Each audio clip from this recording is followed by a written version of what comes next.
Seja bem-vindo. Prontos para mais uma jornada ao desconhecido? Antes de começarmos, quero saber sua opinião nos comentários. Quem é mais infiel, os homens ou as mulheres? Existe algo pior do que a traição num relacionamento. É quando você descobre quem realmente é no momento em que isso acontece. É quando você percebe do que é capaz. Meu nome é Marcos Ferreira e tenho 42 anos. Até alguns meses atrás, eu chefiava o setor de contabilidade numa seguradora em São Paulo. Escrevo isto como uma confissão, embora duvide que alguém vá ler estas palavras antes que seja tarde demais. Conheci Amanda quando trabalhávamos na mesma empresa. Ela atuava no RH. Eu tinha acabado de ser promovido a supervisor. Nos casamos e completamos 11 anos juntos. Nosso casamento não era perfeito, mas eu acreditava que era sólido. Juntos, superamos a morte da minha mãe, um aborto espontâneo no 3º ano, e o período em que mergulhei numa depressão profunda após meu irmão mais novo falecer num acidente de carro. Tínhamos planos. Uma casa nos arredores da cidade, talvez adotar uma criança, viagens que sempre adiávamos para um momento melhor. Tudo mudou com uma mensagem errada. Numa noite de março, enquanto Amanda tomava banho, o celular dela vibrou em cima da mesa de jantar. Eu normalmente respeitava a privacidade dela, mas a tela se iluminou, mostrando um trecho que me deixou gelado. Estranho o sabor da sua pele. Amanhã mesmo, o remetente aparecia como Laura Escritório. Amanda não tinha nenhuma colega de trabalho chamada Laura. Naquela noite, eu não disse nada. Talvez existisse uma explicação razoável. Talvez eu tivesse entendido mal a mensagem, mas algo dentro de mim se quebrou. Uma rachadura fina que, com o tempo, se tornaria um abismo. Durante as semanas seguintes, eu me transformei num detetive amador do meu próprio casamento.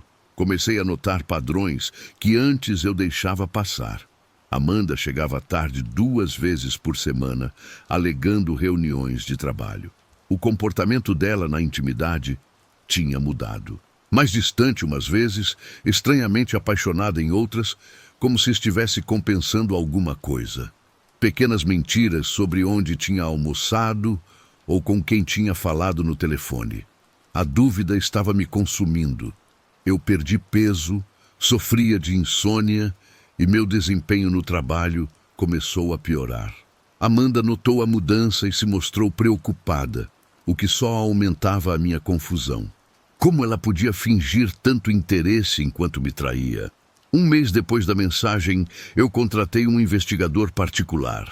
Ricardo, um ex-policial recomendado por um colega de trabalho, me entregou o relatório 2 semanas depois, numa cafeteria longe do meu escritório. Fotos de Amanda entrando num hotel com um homem alto, de cabelo grisalho. Eles se abraçavam com intimidade no estacionamento. Outras imagens mostravam os dois num restaurante de mãos dadas.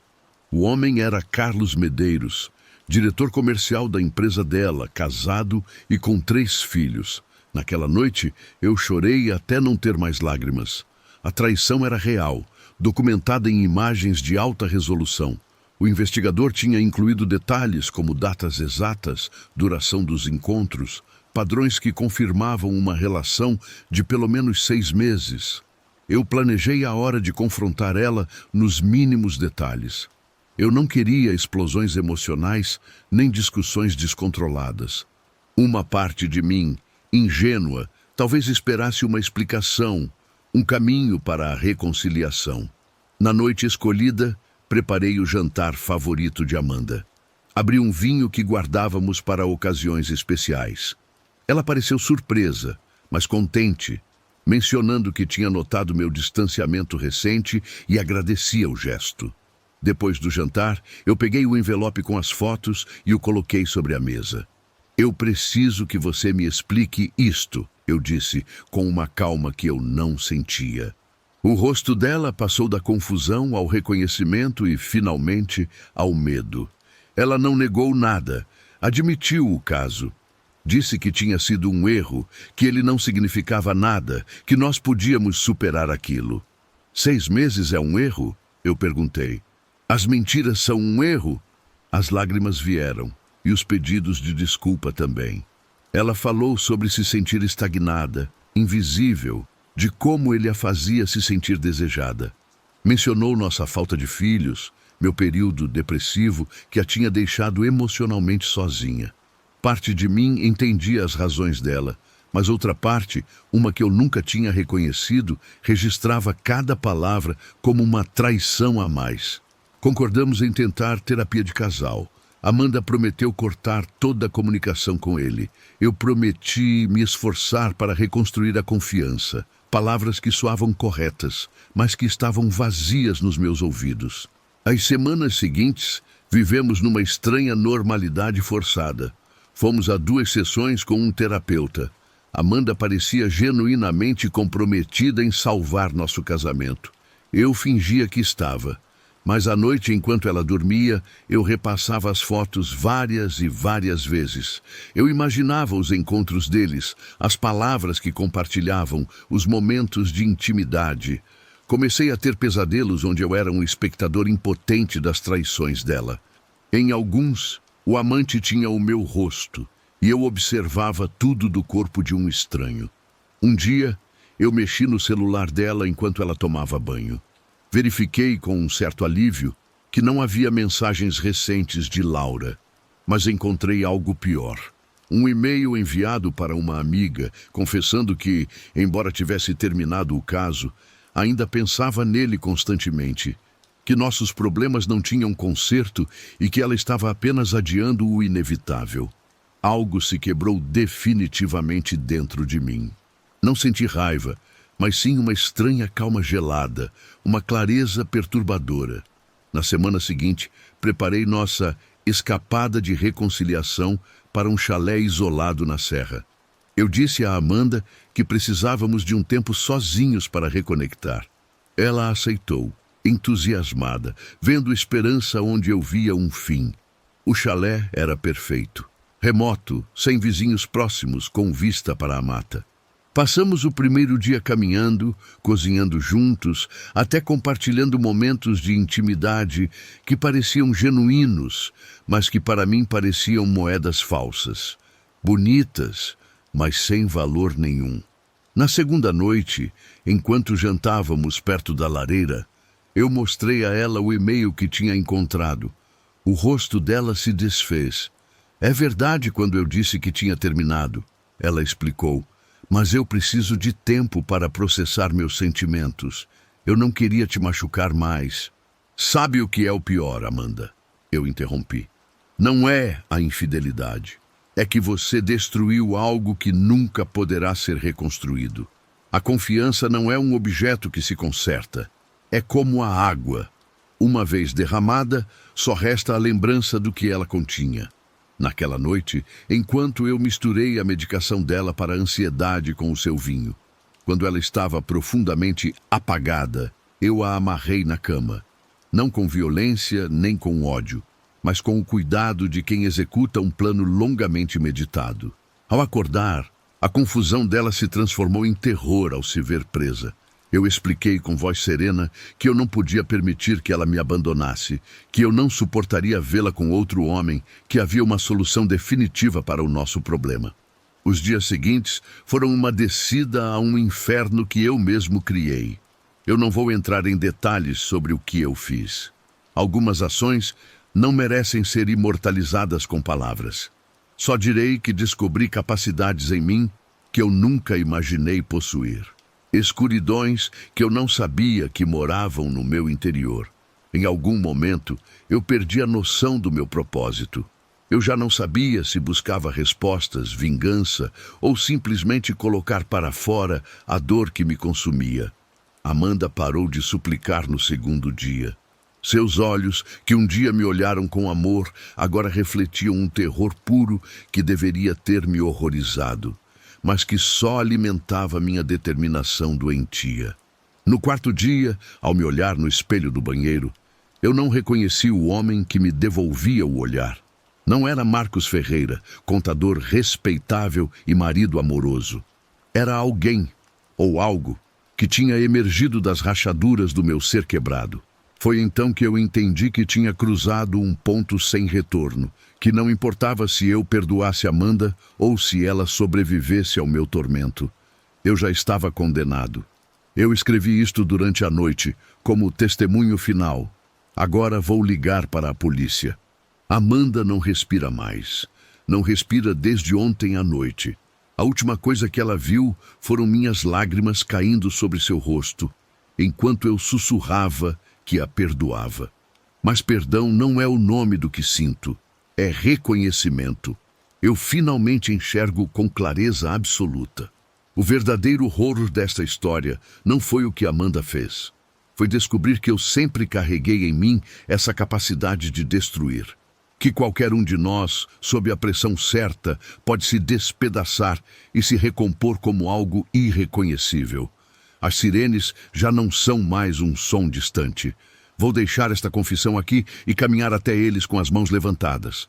Não vou resistir. Não mereço compaixão. Talvez mereça algo pior do que a prisão. Viver sabendo exatamente quem eu sou. Dizem que quando você olha para o abismo por tempo demais, o abismo olha de volta para você. Mas ninguém te avisa que nesse olhar você pode descobrir que o abismo sempre esteve dentro de você, esperando apenas a desculpa certa para emergir. E uma vez que ele emerge, não há como empurrá-lo de volta para as sombras. Você se torna o próprio abismo.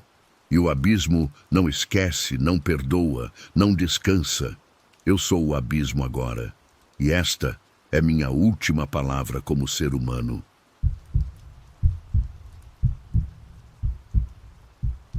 Existem verdades que preferimos ignorar até que seja tarde demais.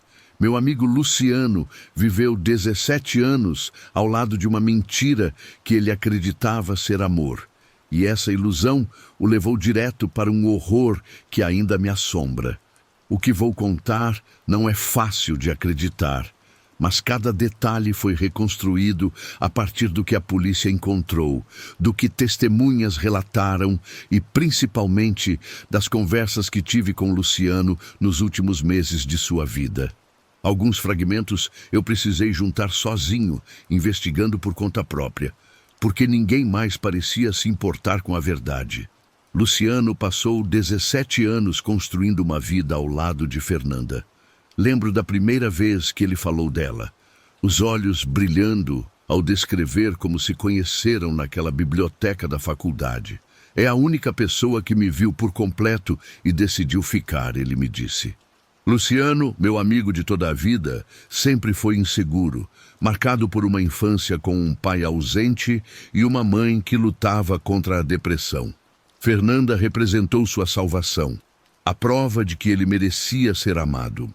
Ele trabalhava como arquiteto em um escritório pequeno, com um salário estável, suficiente para manter sua casa nos arredores de Porto Alegre, pagar a educação de seus 2 filhos, Marcos, de 9 anos, e Marina, de 7, e ocasionalmente permitir pequenos luxos, como aquele cruzeiro pelo Nordeste que deixou Fernanda tão animada no 10º aniversário deles. A primeira rachadura em seu mundo ordenado apareceu numa terça-feira comum. Luciano tinha saído mais cedo do trabalho para surpreender Fernanda em seu aniversário. Comprou flores, uma garrafa de vinho e fez reserva naquele restaurante italiano que ela tanto gostava. Ao chegar em casa, notou um carro desconhecido estacionado próximo de casa. Não deu importância, até que ao abrir a porta, ouviu risadas vindas do quarto deles, seguidas por um silêncio repentino. Ele me contou depois que os segundos seguintes ficaram gravados em sua memória com uma precisão dolorosa.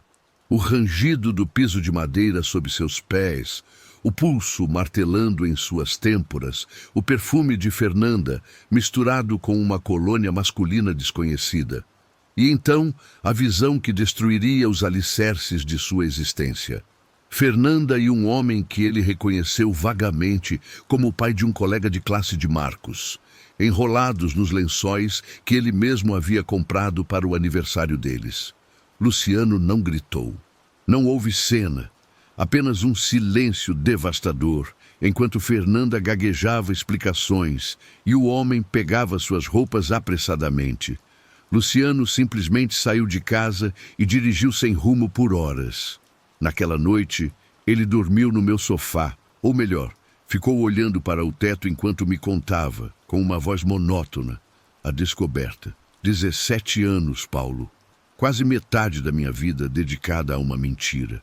Fernanda ligou sem parar, mensagens suplicantes, onde jurava que tinha sido um erro, a primeira e única vez, que nunca tinha deixado de amá-lo. Luciano voltou para casa 3 dias depois, principalmente por causa das crianças. Eu tentei perdoar ela, ele me disse, pelo Marcos e pela Marina, pelos anos investidos, pela minha própria sanidade. Mas algo havia quebrado para sempre dentro dele.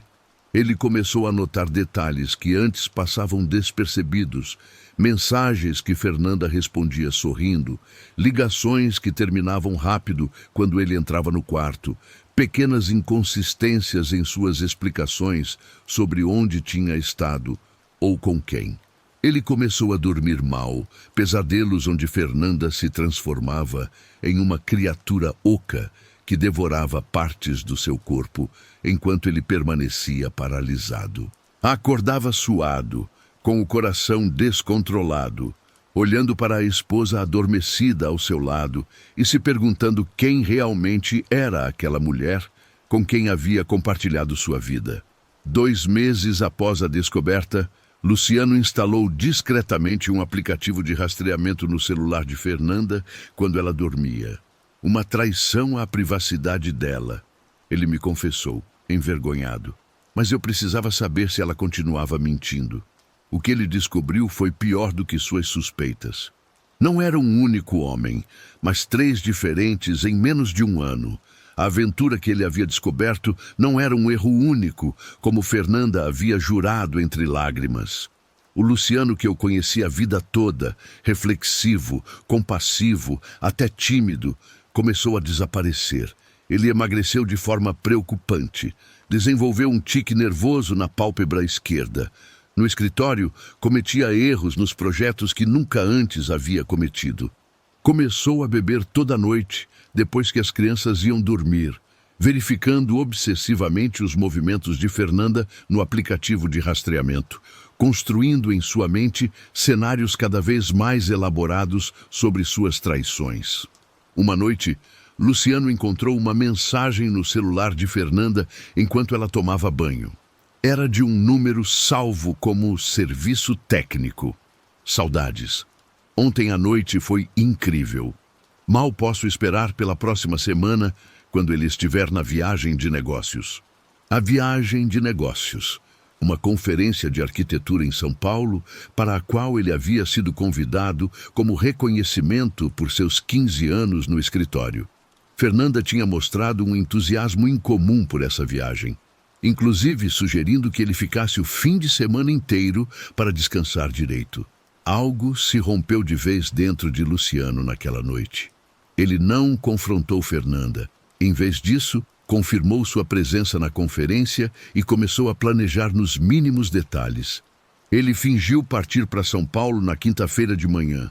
Beijou Fernanda e as crianças, colocou a mala no carro e dirigiu até o aeroporto. Comprou uma passagem, passou pela segurança e, logo antes de embarcar, alegou uma emergência familiar para cancelar. E dirigiu para uma pousada simples perto de casa, de onde poderia monitorar os movimentos de Fernanda pelo aplicativo. Às 19h42, Fernanda deixou as crianças na casa da mãe dela, supostamente para uma noite de cinema. Às 20h18, ela chegou a um apartamento no centro da cidade que Luciano nunca tinha visto. Permaneceu lá por 3 horas, antes de ir para casa. Luciano esperou na pousada. Consumido por imagens mentais de sua esposa com outro homem, comprou uma garrafa de uísque e bebeu deliberadamente até que a dor se transformou em uma raiva fria e calculada. Ele decidiu enfrentá-los juntos na noite seguinte. Precisava vê-los, confirmar a traição com seus próprios olhos, fazer Fernanda admitir todas as suas mentiras na frente do amante. Na noite seguinte, o mesmo padrão. As crianças na casa da avó, Fernanda no mesmo apartamento. Luciano, agora sóbrio, mas habitado por algo sombrio que nunca havia sentido antes, dirigiu até lá. Esperou no estacionamento até identificar o carro de Fernanda e então subiu silenciosamente, seguindo a localização exata que o aplicativo marcava. Apartamento 507. A porta estava fechada, mas não trancada. O que aconteceu dentro daquele apartamento, eu precisei reconstruir a partir dos relatórios da polícia, das fotos da cena do crime que um detetive amigo me mostrou discretamente e dos depoimentos contraditórios das testemunhas.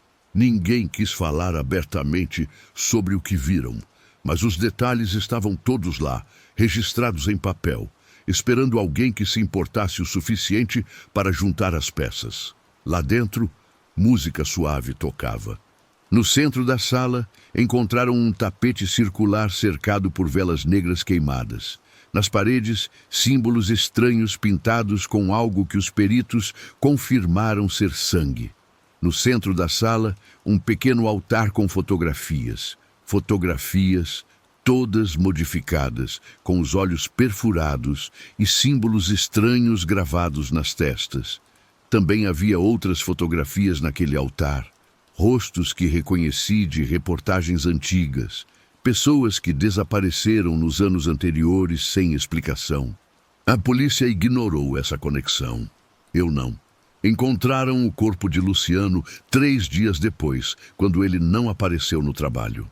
A versão oficial diz que ele surpreendeu Fernanda com o amante e, num acesso de desespero, os atacou antes de tirar a própria vida.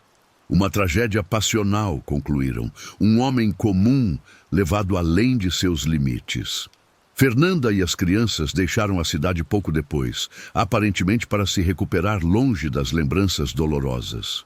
Ninguém questionou os símbolos estranhos encontrados no apartamento, nem as inconsistências na cena do crime. Ninguém, exceto eu, que sei que meu amigo jamais teria feito mal a ninguém, muito menos a ele mesmo. E ninguém parece notar que desde aquela noite, exatamente a cada 3 meses, alguém em nossa cidade descobre uma infidelidade que termina em tragédia inexplicável. Às vezes, acordo de madrugada pensando na última coisa que Luciano me disse, 2 semanas antes de morrer.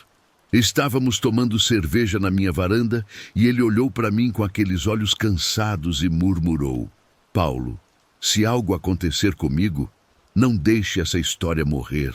Promete? Eu prometi. Será que ele estava sendo ameaçado por um amante de Fernanda? Pessoas ligadas a algum culto macabro? Uma seita em que até autoridades estão envolvidos? Essa dúvida me consome. E é por isso que continuo investigando, juntando evidências que ninguém quer ver, fazendo perguntas que ninguém quer responder. Mas tem dias em que o medo é maior que a determinação. Um dia vou encontrar todas as respostas, nem que seja a última coisa que tenha que fazer em minha vida.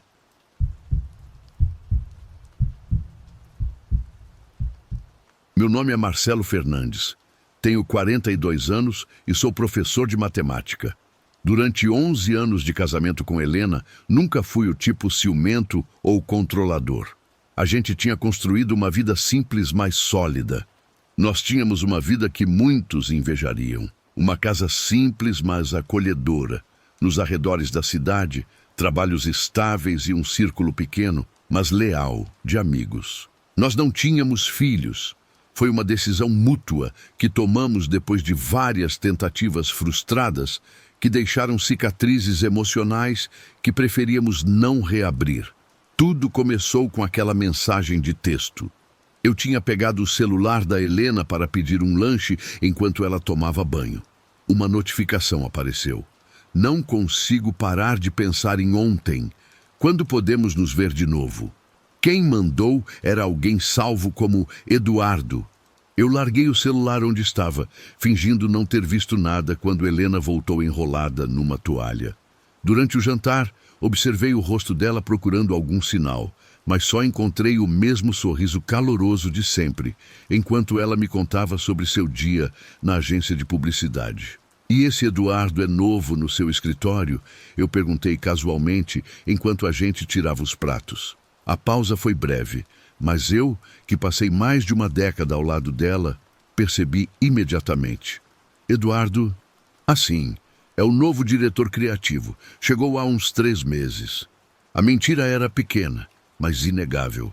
Eu só o conheci na festa da agência há 6 semanas, quando ainda o apresentavam como novato. Mais uma pequena mentira dela, percebi depois. Os dias seguintes foram um exercício de autocontrole. Comecei a notar os detalhes. Ligações que Helena atendia saindo para a sacada, reuniões de trabalho que se estendiam sem explicação, um perfume novo que ela disse ter comprado, mas que nunca usava em casa. Pequenas inconsistências que, sozinhas, poderiam ser ignoradas, mas que juntas formavam um padrão impossível de confundir. Uma noite, num impulso de desespero do qual depois eu sentiria vergonha, mexi no computador dela enquanto ela dormia. Os e-mails entre Helena e Eduardo, apesar de não serem abertamente românticos, mostravam nas entrelinhas o que eu já temia. Eles tinham reservado um quarto de hotel para o fim de semana seguinte, quando ela supostamente iria a um congresso em outra cidade. Eu não dormi naquela noite nem na seguinte. A insônia começou a afetar meu trabalho.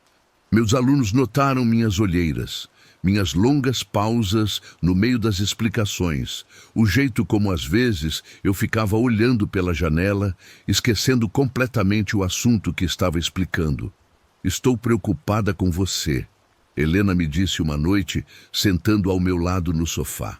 "Você parece distante ultimamente." A ironia foi insuportável. Como ela podia fingir preocupação enquanto planejava seu encontro com o outro? Mas a pior parte era que a preocupação dela parecia genuína. Os olhos dela mostravam o mesmo amor de sempre, e por momentos eu me pegava duvidando da minha própria sanidade. Será que eu tinha entendido tudo errado? Era possível que eu estivesse projetando meus próprios medos. Na quinta-feira, dia anterior ao congresso, tomei uma decisão. Por volta das 6 da tarde, segui Helena quando ela saiu da agência. Eu a vi se encontrar com Eduardo num café. O jeito como os dedos dele se tocaram de leve sobre a mesa, a intimidade dos olhares. Eu a segui até o apartamento dele e esperei no carro, contando os minutos que se transformavam em horas. Quando Helena finalmente saiu, passava das 10 da noite e eu já tinha bebido quase meia garrafa de uísque que guardava no porta-luvas para emergências. Naquela noite, eu não confrontei Helena. Eu a observei preparar a mala para o falso congresso. Eu até sugeri que ela levasse o vestido azul que eu tanto gostava. "Fica lindo em você", eu disse, surpreendendo-me com o quão natural minha voz soava. Na sexta de manhã, depois de me despedir de Helena com um beijo que ela prolongou mais do que o normal, culpa, pensei. Eu esperei 1 hora e depois dirigi até o hotel. Eu não tinha um plano claro do que faria ao chegar lá. No caminho, inventei uma história. Convencer a recepcionista foi surpreendentemente fácil. Eu não usei a tática de aniversário surpresa ou tentei dar dinheiro. Isso não funciona direito aqui. Eu cheguei no balcão fingindo desespero total. Inventei uma história de que minha irmã, Helena, estava hospedada lá, que ela era diabética e não estava atendendo o celular. Eu forcei uma voz de pânico, disse que ela podia estar desacordada. A moça, querendo ajudar e talvez evitar um problema maior, me passou um cartão-chave mestre para o quarto 412, depois que eu confirmei o nome e número do documento dela na reserva. Ela nem pediu meu documento, só queria resolver a emergência. O corredor do quarto andar parecia se esticar infinitamente enquanto eu avançava. Parei em frente à porta 412, respirei fundo e usei o cartão. A cena que eu encontrei era exatamente a que eu esperava e temia. Helena e Eduardo entrelaçados na cama. O que eu não esperava era minha própria reação. Não houve gritos nem violência, só um silêncio pesado, interrompido pelas exclamações sufocadas do casal surpreso.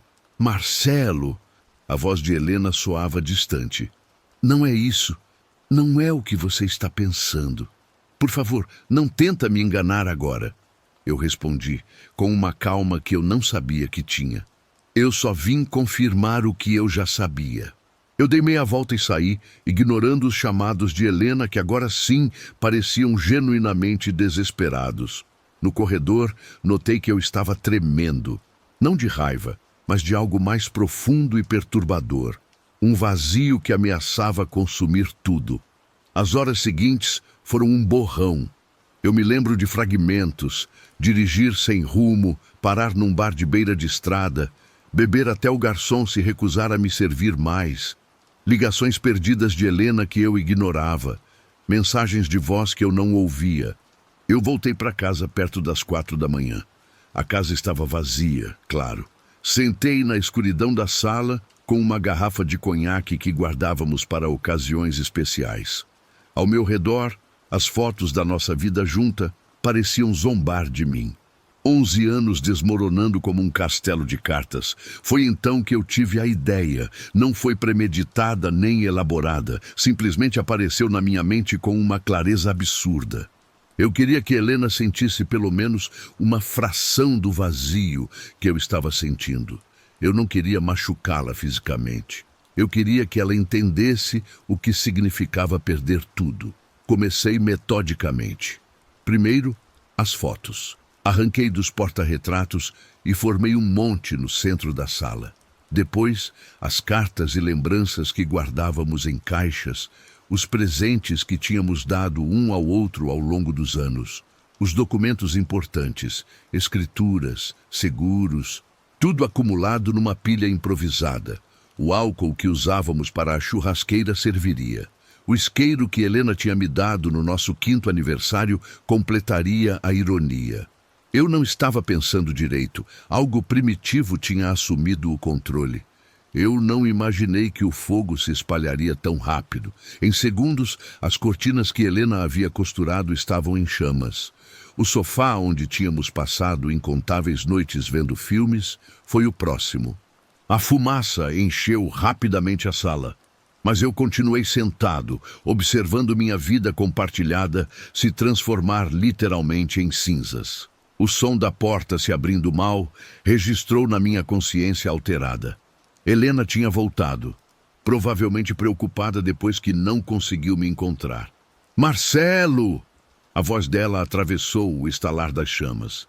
Pelo amor de Deus, sai daí!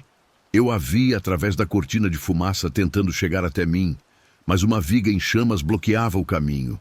A estrutura da casa começava a ceder. Foi nesse momento que eu reagi, entendendo o perigo real. Eu não queria aquilo. Eu não queria machucar ninguém de verdade. Eu só queria... o quê? Fazer ela sentir a minha dor? Destruir os símbolos de uma felicidade que se revelou falsa? Agora, tudo parecia absurdamente infantil. Helena, sai da casa, eu disse ficando de pé. A fumaça tornava quase impossível respirar. Eu a vi hesitar, dividida entre o instinto de sobrevivência e o desejo de me resgatar. Vai! Insisti, avançando na direção dela, mas separados por uma parede de chamas. Eu vou logo atrás de você. Finalmente ela recuou em direção à porta. Tentei seguir outro caminho para a saída, mas uma parte do teto desabou bem na minha frente. Preso, procurei desesperadamente por uma janela, uma saída alternativa. Através do barulho do fogo, ouvi sirenes se aproximando.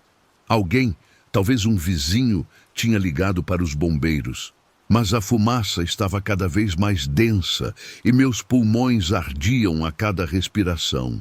Nos meus últimos momentos de lucidez, enquanto eu desabava no chão, meus pensamentos não foram de raiva nem de vingança. Pensei no absurdo daquilo tudo.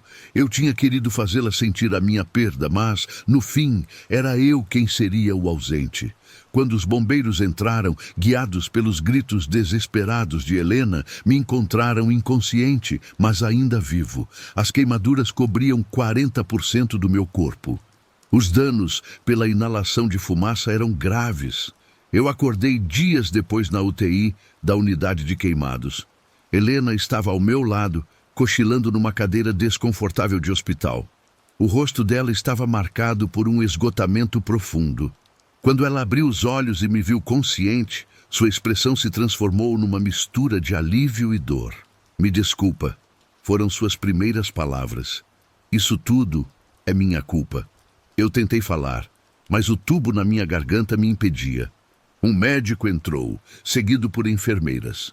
Me explicaram minha situação. Eu sobreviveria, mas a recuperação seria longa e dolorosa. As queimaduras deixariam cicatrizes permanentes. Havia danos neurológicos pela falta de oxigênio. Ainda era cedo para saber a extensão total. Nos meses seguintes, enquanto eu lutava com terapias dolorosas e cirurgias, Helena não saiu do meu lado. Ela vendeu o carro, algumas joias que tinha e móveis que conseguiu salvar para pagar o que o seguro não cobria nos tratamentos. Depois descobri que Eduardo desapareceu da vida dela assim que soube do incêndio. Uma tarde, enquanto eu reaprendia a segurar objetos com meus dedos deformados pelas cicatrizes, nós finalmente conversamos sobre o que aconteceu. "Eu te amava", ela disse simplesmente. "Eu nunca deixei de te amar. O que eu fiz não tem justificativa." Eu estava confusa. Me sentia invisível depois de tantos anos juntos. Mas eu jamais quis destruir o que a gente tinha. Eu a encarei por um longo tempo. O homem que eu tinha sido não existia mais. Consumido não só pelo fogo, mas pela traição e pela minha própria reação autodestrutiva. "Eu não sei mais quem nós somos", eu respondi finalmente, "ou o que sobrou de nós. Tudo o que construímos virou cinzas. Literalmente, o fogo consumiu nossa casa, nossos sonhos, nossa história. Mas o que mais me assombra não são as marcas que carrego na pele ou a dor constante no corpo. O que me destrói é o vazio que nos separa agora, mesmo com Helena ao meu lado todo dia. Nós dois escolhemos trair o que tínhamos de mais precioso. Ela traiu nossa confiança. Eu traí minha própria sanidade e descobri tarde demais que algumas coisas, uma vez queimadas, jamais voltam a existir. Nem ela, nem eu somos mais as mesmas pessoas. Somos apenas dois estranhos unidos pelas cicatrizes de um amor que já não existe mais.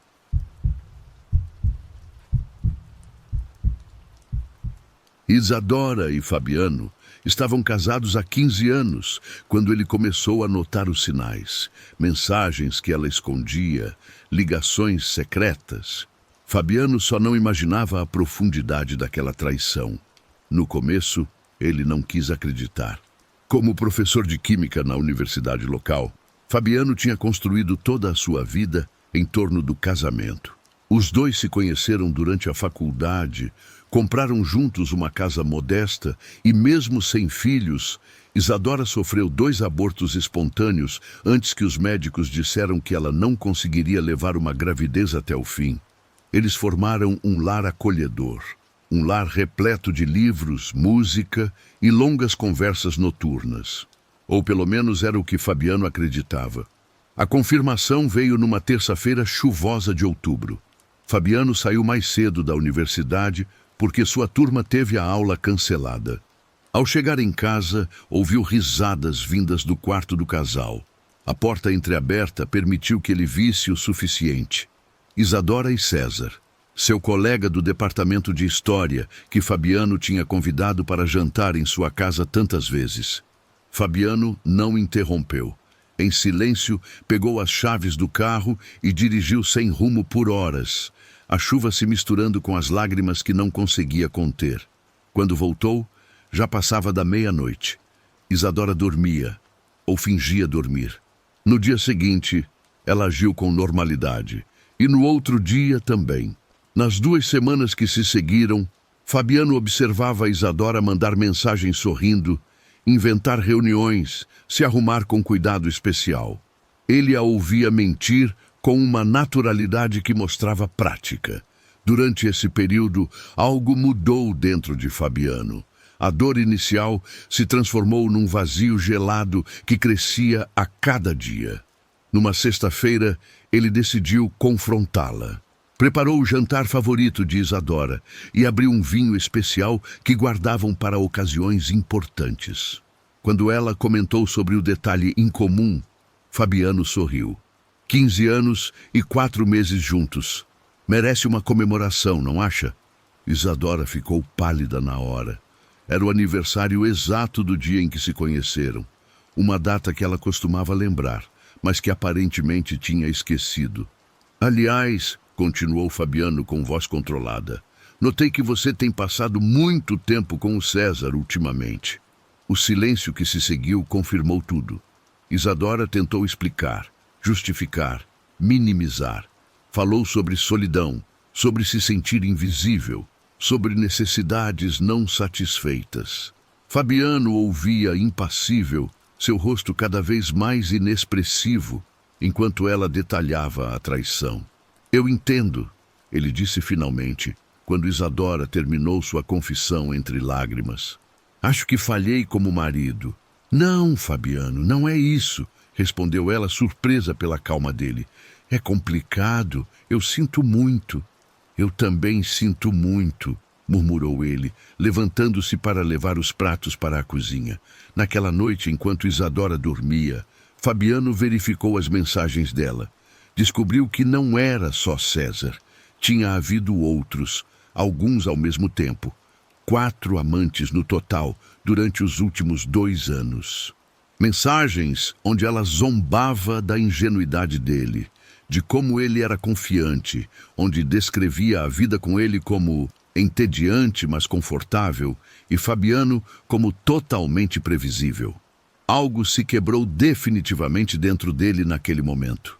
Nas semanas seguintes, Fabiano se transformou na versão perfeita do marido compreensivo. Ele sugeriu terapia de casal, mas não insistiu quando Isadora recusou. Começou a fazer horas extras na universidade, dando a ela o espaço que precisava. Disse que a perdoava, que queria reconstruir o casamento e que entendia suas razões. A paranoia de Isadora foi diminuindo aos poucos, ao ver que Fabiano parecia genuinamente focado em melhorar a relação. Com o tempo, ela terminou o caso com César, convencida de que seu casamento merecia outra chance. O que Isadora não sabia era que Fabiano passava suas horas extras no laboratório de química, estudando toxicologia. Ele estava aprendendo sobre substâncias indetectáveis em autópsias de rotina, cruzando sintomas que poderiam ser confundidos com doenças comuns. Registrava tudo meticulosamente em um caderno que mantinha trancado em seu armário na universidade. Isadora também não sabia que Fabiano, em sua obsessão, tinha investigado a vida de César e descoberto seu passado de violência doméstica. Uma antiga medida protetiva solicitada pela ex-esposa, que ele encontrou em registros públicos na internet. O plano de Fabiano era meticuloso. Durante semanas, foi introduzindo pequenas doses de certos metais pesados nas refeições de Isadora. Doses insuficientes para causar dano imediato, mas que se acumulariam com o tempo. Enquanto isso, plantava evidências sutis que conectavam Isadora a César. Um objeto pessoal dela no carro dele, mensagens programadas do celular dela, pequenos detalhes que passariam despercebidos até que fossem necessários. Mas Fabiano subestimou os efeitos psicológicos de suas próprias ações. Cada noite, observando Isadora dormir enquanto imaginava seu plano se desenrolando, algo dentro dele se deteriorava. Ele começou a ter pesadelos vívidos, onde via Isadora agonizando, implorando por ajuda, enquanto ele observava, impassível. Acordava encharcado de suor, o coração batendo tão forte que temia sofrer um infarto. Durante o dia, começou a ter momentos de confusão profunda. Às vezes, se via parado no meio de uma aula, sem lembrar o que estava dizendo. Seus alunos notaram a mudança, o olhar cada vez mais ausente, as explicações, antes brilhantes, agora fragmentadas e confusas. O reitor da universidade sugeriu que tirasse uma licença médica. Fabiano aceitou, sabendo que precisaria de tempo para completar seu plano. Numa noite que marcou o ponto sem retorno, Isadora preparou um jantar especial. Ela havia notado a deterioração de Fabiano e, sentindo remorso genuíno, queria se reconectar com ele. Durante o jantar, confessou que sentia falta do homem que tinha conhecido, do Fabiano apaixonado pela ciência e pela vida. "Eu continuo aqui", respondeu ele, com um sorriso que não alcançava os olhos. "Só preciso de tempo." Naquela noite, enquanto Isadora dormia profundamente no quarto, Fabiano teve um colapso nervoso. Estava no banheiro, onde tinha escondido vários frascos com as substâncias que vinha usando. Parado ali, segurando um frasco com a última dose que planejava administrar, começou a tremer sem controle. Os pensamentos em sua cabeça se intensificaram. Alguns insistindo para que completasse sua vingança, outros implorando para que parasse. Em sua confusão mental, Fabiano ingeriu o conteúdo do frasco. Depois, outro e outro mais. Quando Isadora acordou na manhã seguinte, desceu e, não encontrando Fabiano, foi procurá-lo. Encontrou o marido convulsionando no chão do banheiro. As ambulâncias chegaram, mas era tarde demais. A investigação que se seguiu descobriu os cadernos detalhados de Fabiano, suas pesquisas no laboratório e os restos das substâncias tóxicas no banheiro. Isadora, devastada, compreendeu a magnitude do que havia provocado. Os exames confirmaram a presença dos mesmos metais em seu organismo, embora em níveis não letais. O escândalo destruiu sua reputação e carreira. César, temendo que seu passado violento fosse exposto, mudou-se repentinamente para outra cidade. Os colegas e amigos que um dia admiraram o casal perfeito, agora evitavam Isadora, que gradualmente afundou no isolamento e na depressão. 2 anos após a morte de Fabiano, Isadora ainda vive na mesma casa, cercada pelos livros e memórias do marido. A investigação concluiu que foi suicídio, e embora ela tenha sido investigada por tentativa de homicídio, não havia provas suficientes de que ela soubesse o que Fabiano estava fazendo. Cada noite, ela relê as cartas de amor que ele escrevia durante os primeiros anos juntos, tentando entender em que exato momento tudo começou a desmoronar. Às vezes, na quietude da madrugada, ela jura ouvir a voz de Fabiano em seu escritório, como ele fazia quando trabalhava até tarde. Nesses momentos, Isadora sente um terror que a paralisa. Não é medo de um fantasma vingativo, é algo muito mais profundo. O peso de saber que destruiu alguém que a amava de verdade e que uma parte dela morreu junto com ele naquela noite de inverno. Na mesa de cabeceira, um frasco de comprimidos permanece ali há meses. Isadora o observa todas as noites antes de dormir, presa entre o desejo de encontrar paz e o medo do desconhecido. Quantos seriam necessários? Fabiano saberia a resposta exata. Ele sempre soube. Mas o que a aterroriza não é a ideia da morte. É a dúvida que a consome. Se cruzar para o outro lado, o que encontrará esperando por ela? O perdão que tanto busca? Ou apenas o reflexo do veneno que ajudou a criar?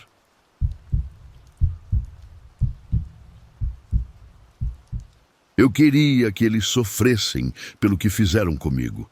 O problema é que eu consegui, mas o preço foi a minha própria vida como eu a conhecia. Faz quase 1 ano desde o acidente. Hoje, sentado há 3 horas no mesmo canto desta cafeteria, Olhando o café esfriar na xícara, finalmente compreendi a extensão da minha transformação. Esta bebida fria é uma testemunha silenciosa de quem me tornei. Meu nome é Henrique Eduardo, tenho 42 anos. Há pouco mais de um ano, eu ainda acreditava ter uma vida perfeita. Elisa e eu nos conhecemos na faculdade. Ela estudava literatura enquanto eu cursava engenharia. Nós nos casamos há 15 anos. Compramos uma casa simples nos arredores e, depois de várias tentativas que deram errado, abandonamos a ideia de ter filhos. Nós tínhamos um ao outro. Pelo menos era o que eu achava. Tudo começou há pouco mais de um ano, com uma mensagem de texto. Elisa tinha esquecido o celular em casa enquanto saía para correr. Eu não sou do tipo que mexe no celular da esposa, mas uma mensagem apareceu na tela bloqueada enquanto eu pegava o aparelho para limpar a mesa. Não consigo parar de pensar em ontem. Quando vamos nos ver de novo? Eu tentei ignorar. Disse a mim mesmo que devia ter uma explicação inocente. Elisa organizava eventos de literatura. Com certeza era um autor ou um colega de trabalho, mas algo dentro de mim rachou. Como gelo fino, aguentando peso demais. Nos dias seguintes, eu me vi preso numa espiral de vigilância que me dava vergonha. Mas eu não conseguia parar. Comecei a notar padrões que antes eu ignorava. Ligações que ela atendia se afastando de mim, peças novas de roupa íntima, banhos assim que chegava em casa. Cada observação, que sozinha não era nada, formava um mosaico perturbador. Uma semana depois daquela mensagem, eu fui checar nosso extrato bancário conjunto. Eu descobri cobranças de um hotel a 5 quilômetros de casa, repetidas regularmente toda quarta-feira, há 3 meses. No mesmo dia em que Elisa, supostamente, ia para um clube do livro. Naquela quarta-feira, em vez de ir trabalhar, eu a segui. Eu a vi entrar no hotel e encontrar Hugo, meu melhor amigo desde o ensino médio, nosso padrinho de casamento.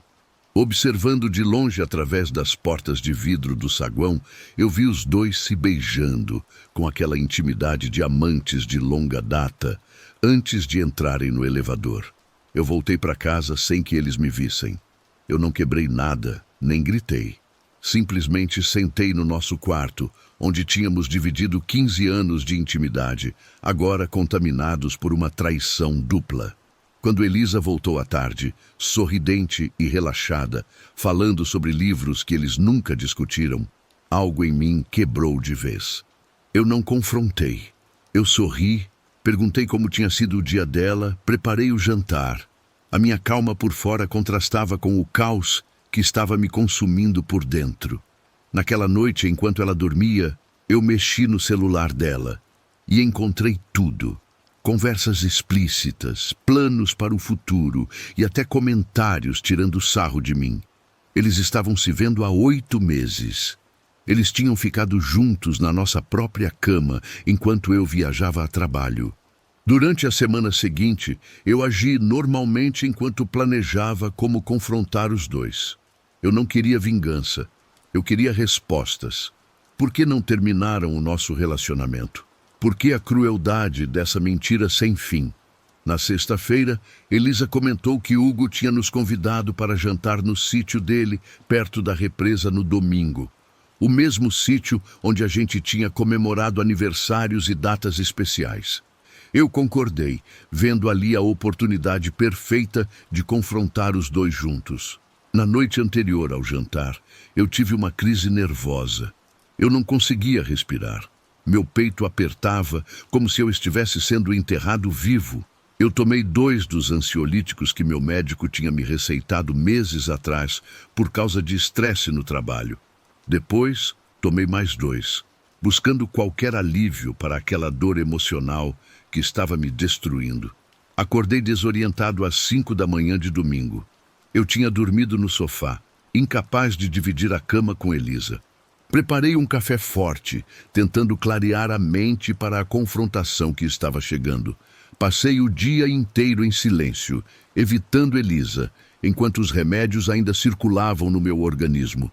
No final da tarde, saímos para o sítio.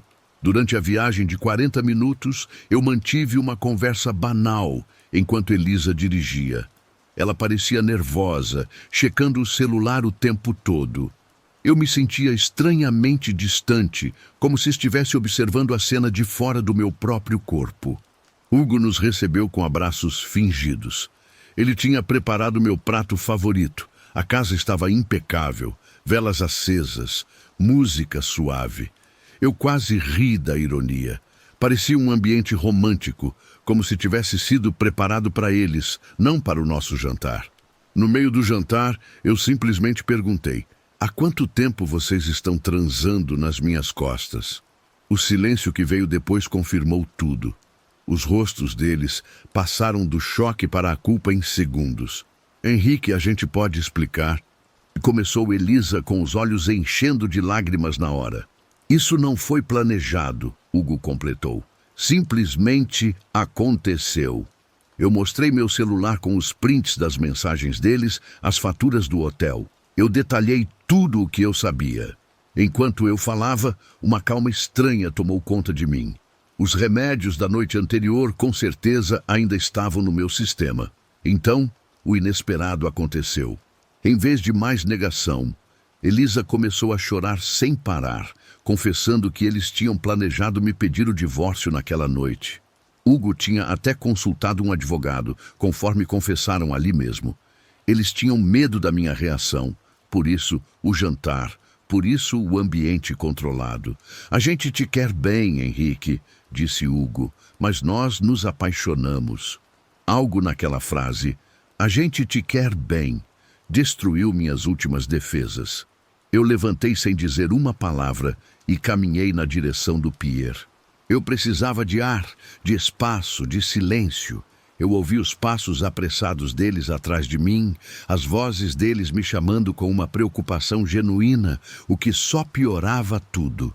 Quando cheguei ao final do pier, eu me virei para eles, ficando de costas para a represa. 15 anos, eu disse olhando para Elisa. 28 anos, completei, olhando para Hugo. Tudo reduzido a mentiras. Eu dei um passo para trás, sentindo a beira do pier sob meu calcanhar. Depois outro pequeno passo. A madeira rangeu sob os meus pés. Henrique, sai da beirada, Elisa disse. Por favor, vamos conversar. Não tem mais nada para conversar, eu respondi. Eu não planejei o que aconteceu depois. O pier, desgastado por anos de uso e enfraquecido pelas chuvas recentes, cedeu sob o meu peso. Eu caí na água gelada por entre as tábuas quebradas. O impacto me deixou desorientado. O frio paralisou meus músculos na hora. Os destroços do pier caíram em cima de mim. Um pedaço atingiu minha cabeça. A última coisa que eu ouvi foram os gritos e o barulho desesperado deles se jogando na água, tentando me alcançar. A última coisa que senti foi uma paz estranha enquanto eu afundava, pensando que, pelo menos, eles se sentiriam culpados pelo resto da vida. Eu sobrevivi. 3 dias em coma, 2 semanas no hospital. Minha perna esquerda ficou com sequelas permanentes por causa de um pedaço do pier que a atravessou. Meu cérebro sofreu danos pela falta de oxigênio. Elisa e Hugo nunca se casaram. Ele se mudou para outra cidade. Ela me visitava todo dia durante minha recuperação, devastada pela culpa. Minha fala ficou comprometida. No dia a dia, as palavras às vezes travam, saem arrastadas. Minha concentração dura só alguns minutos. Eu larguei meu emprego, vendi a casa. Agora eu moro com a minha irmã. Elisa liga regularmente, embora eu nunca atenda. Ela deixa mensagens cheias de desculpas e remorso. Às vezes, nos meus momentos de maior clareza, eu me pergunto se o sofrimento dela agora é pior do que o meu. Eu já passei por terapeutas que tentam me convencer de que não foi uma tentativa de suicídio, mas sim um acidente. Talvez eles tenham razão, talvez não. Os remédios controlam a depressão, mas não conseguem consertar minha vida destruída. O mais assustador não é ter perdido minha esposa e meu melhor amigo, nem mesmo as capacidades que eu perdi. É perceber que naquele momento no pier, Uma parte de mim queria causar a eles uma dor eterna. E eu consegui, a um custo que eu nem imaginava. Toda noite, na escuridão do meu novo quarto, eu revivo aquele momento. O rangido da madeira, a sensação de queda, o frio cortante da água. E eu me pergunto se, mesmo sabendo o resultado, eu teria escolhido dar aquele passo para trás. A resposta me apavora mais do que qualquer dano físico. Porque descobri algo terrível sobre mim mesmo naquele pier. Quando a dor nos consome completamente, somos capazes de destruir não apenas quem nos feriu, mas também a nós mesmos. O verdadeiro horror não mora nos monstros das histórias, mas naquele canto escuro da nossa própria alma que só desperta quando somos quebrados além do reparo. E quando ele acorda, já não existe volta.